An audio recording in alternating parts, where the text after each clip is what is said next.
other toys at GT Tooling. This Peugeot, I think. And slightly more excitingly, an FD RX-7.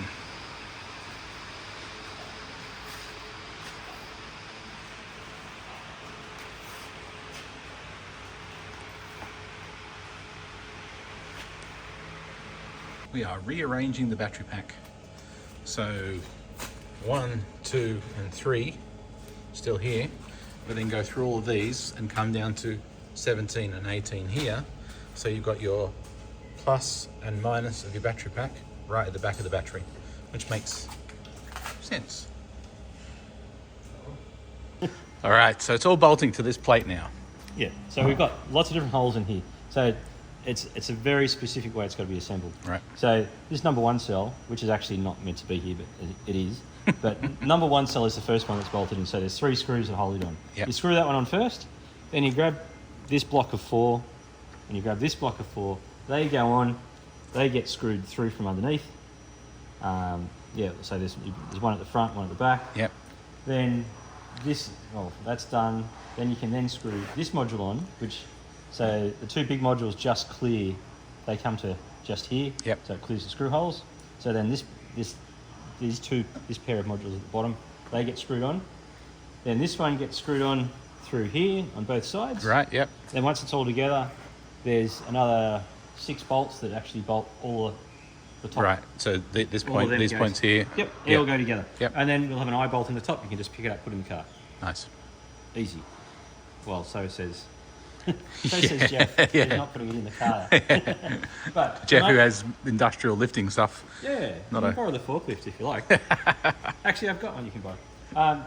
So the good thing with this is the whole module is assembled in one piece, and it's actually then doesn't actually go straight in the car because it goes into the box, and then the boxes are finished, and then the whole box just goes straight into the car. Right. But the main thing, doing it this way. So we'll be able to lift the box using the eyelets on this Yes. structure. Yeah. So this will be lifting the box, not the box lifting this. Well, yeah, Yeah. The box will be, actually no, what the box will be.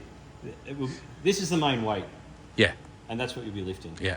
Right, there's only a couple of batteries in the back, Yeah. which is fine.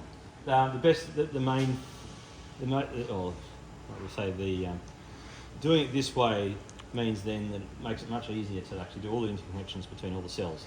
So you can have this block finished, and then you can have the rear battery pack, which is here, which is Yeah. only like 5 cells, 5 modules. It's all done, and then it just connects straight into this. But these can be all built and finished on the table like this, and then put in the box. Once it's in the box, you can get to half of it, or 3/4 of it. Right. But you don't have to worry about any of the interconnects or any high voltage, playing with your fingers down the tiny little gap. Yeah. And dropping a bolt and going, oh no, you've got to pull it all apart again. Yeah. So, yeah, it's all good. All right. So what we're left with now is to do all the many interconnects. So we've got, go through the boxes, there's a few. So these original ones are made from a multi-layer copper. One I pulled apart before. So this is actually pressed, and you can see this is made yeah, from okay. many, many layers. Yeah, that's of why it's copper. flexible. Yeah, and it's flexible. So the only good, these are really good. Now with these batteries, the positive and the negative terminals are actually not part of the battery, like they're separate to the battery, so there is some give. Right, yeah. So otherwise I'd normally, if I can't use these, I would normally try and put like a zigzag Yeah. in the copper. Yeah, I was thinking of So doing that it's got a too. little bit of expansion. Yeah, expansion, contraction. But anyway, we've got, so out of some of the ones we've got, we have got a few that will fit in different places. Like this one will fit here. Yep. Okay, because it will twist. This one will go here, like on the other side. Yep. But all the rest of them have to make. So we've got 2 different types of copper. We've got some 50 by 3 flat bar in copper, which Where do we do it? over there. Yeah. This is the copper that I bought today. Yes. So out of that, we can then make.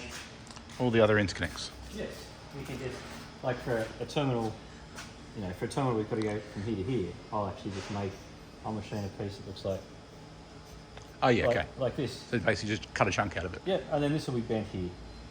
Like we'll bend through here, Yep. and then it'll be flush to the side of the battery. Yep. And so you've got to make quite a few of those. Pretty much most of them are. Right. I know. And then the other ones will be made from just the flat bar. So like if you've got to go from like here to here, this piece has got a bit of red on it because it's going. Oh. Right, and the battery, the joint and the battery, or the bit of copper will go straight through here. Yeah. Okay. And Makes we'll sense. join both of these together. We're not using it. It's getting in the way, so cut it off. It's in the way. It's got to go. Yeah. Well, I could make it go this way, but it's like. No point. Well, it just means more things will touch, and the battery. There is actually a little bit of room there. Like if you from here to there, you've got about 5 millimeters. Right. 5 millimeters, it's heaps. But you don't want it touching, Yeah. or touching or rubbing over time. Yeah. I mean, we're not Yeah. And it's too not- worried about vibration, but there's still vibration. Yeah. I know I cut this off, but it's going to save you like 2 grams. Yeah. That'd be. Thanks. Yeah. Yeah. Cheers. It all adds up. But there's a few. They add up. But yeah. All right. Yeah. Looking good. Oh, and here we go. Here's the. As you can see, here's my old maquette, my model of it, and this is what came from it, Yeah. which is a similar shape and design, but much better crafted. And it still bolts together in 2 pieces, but hopefully we'll put it in as one. Yeah. Cool.